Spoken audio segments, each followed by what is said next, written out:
तद्धाम परम मम, मतलब जो मेरे धाम को प्राप्त होते वो कभी भी संसार में लौट के नहीं आता। यही आपका प्रश्न है।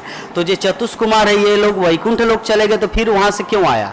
तो इसका उत्तर यही है कि चतुष्कुमार लोग, पहले ब्रह्मा जी ने क्या बोला अध्याय के प्रारंभ में, उन्होंने क्या बोला कि ये भौतिक जगत और आध्यात्मिक दोनों को टूर जैसा, मतलब ऐसे ही भ्रमण करते, क्योंकि ये लोग प्रचारक है भगवत वाणी का। विभिन्न भक्तों को उपदेश देने के लिए, विभिन्न राजाओं को जाके उनको कृष्ण कथा सुनाने के लिए ये लोग प्रचारक की भूमिका अपनाए हैं। अगर इनको भगवत धाम जाना था, वहीं पर परमानेंट अगर रिसाइड अपना घर बना के वहां पे रहना था, तब तो इतना प्रचारक की भूमिका निभाते ही नहीं। इन लोगों का उद्देश्य वो नहीं कि वहां पे जाके सेटल हो जाए। कहने का मतलब, जैसे मायापुर जो लोग आते हैं, इस्कॉन मायापुर, कुछ लोग जो एनडीपी में भर्ती होते हैं, न्यू डिवोटी ट्रेनिंग, ब्रह्मचारी बनने के लिए आते हैं, वो किस उद्देश्य से आते हैं कि इस्कॉन जाऊंगा, वहां पर रहूंगा, खाऊंगा, प्रचार करूंगा, वहां से लौट के नहीं आऊंगा। एक प्रकार का व्यक्ति हुआ।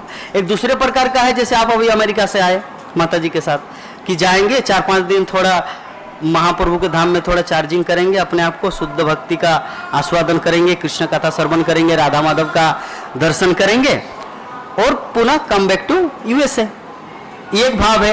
एक व्यक्ति जो कलकत्ता में रहते वो भी चले, रविवार का छुट्टी है, आज ऑफिस, थोड़ा राधा माधव को दर्शन करके भ्रमण करके चले आते हैं।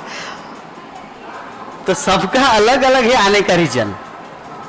आपका जो प्रश्न है कि जो व्यक्ति वहां पर एक बार चला जाता है तो लौट कर नहीं आता है, एक्चुअली सब डिपेंड करता है आपका मेंटेलिटी, मतलब आपका मनोभाव, आपका मानसिक स्थिति, आप किस उद्देश्य से गए हैं।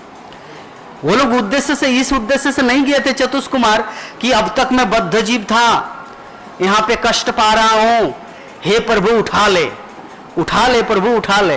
वो व्यक्ति जब जाता फिर लौट के नहीं आता, लेकिन वो तो उठा ले भाव से नहीं गया। वो लोग, भगवान ने तो उनको रिकमेंड पूरी तरह से ऑथोराइज बना दिए है कि तुम लोग भक्ति का प्रचार प्रसार करो, इसीलिए कुमार संप्रदाय है। तो कुमार संप्रदाय अगर वो लोग ही वहां पे चले जाएंगे तो यहाँ पे संप्रदाय कौन चलाएगा? इसीलिए उनका प्रचार प्रसार के लिए वो लोग भगवान से मिलने के लिए गए थे। वो ऐसा साधारण जीव अगर होता तो वहां पे जाने के बाद फिर से लौट के आना नहीं पड़ेगा।